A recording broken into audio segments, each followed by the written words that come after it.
Roan van Heerden is ook 'n lid van Moreesburg Sakekamer. Hy bedryf 'n baie suksesvolle spyseniersbesigheid. Hy is nie beperk tot Moreesburg nie, hy bedien areas soos die Swartland, Weskus, Kaapstad, asook tot sover as Mosselbaai. Hy het vooraanstaande kliënte wat onder andere insluit Old Mutual, Capitec en vele ander.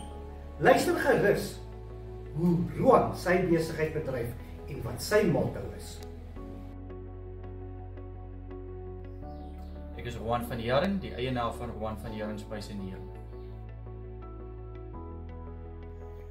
Ons is op Moreesburg gebaseer en ons werk in die grootste deel van die Weskaap. So ons doen Kaapstad, Stellenbosch, Wellington, Parel, Mamasbury, Moreesburg, Saldanha, Langebaan, die hele streek. Ons doen hoofsaaklik spysenering vir troues en vir korporatiewe funksies, asook verjaarsdae. Ons werk by gastehuise. En deel van ons spyseneringsbedryf doen ons ook dekor vir sekere funksies waar ons blomme doen, die tafels opstel.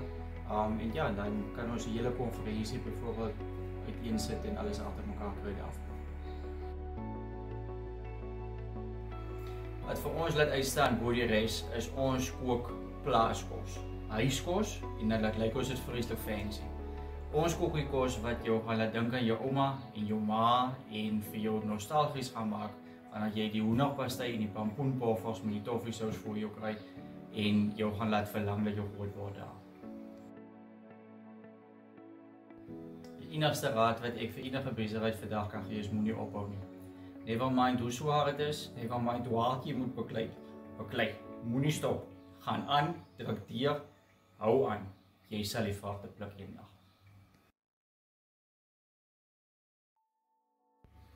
Die een ding wat ek geleer het van gemeenskapsbetrokkenheid is jy moet soveel as moontlik terugploeg in jou gemeenskap. Jy kan nie net staan en verwag om te kry en te ontvang sonder om enige iets terug te gee nie. Dit maak nie saak wat jy teruggee en hoeveel jy teruggee nie.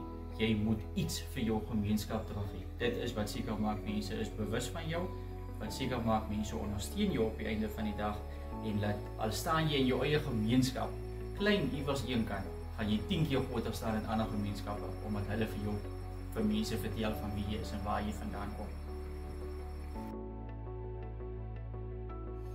As jy dit kan droom, doen dit.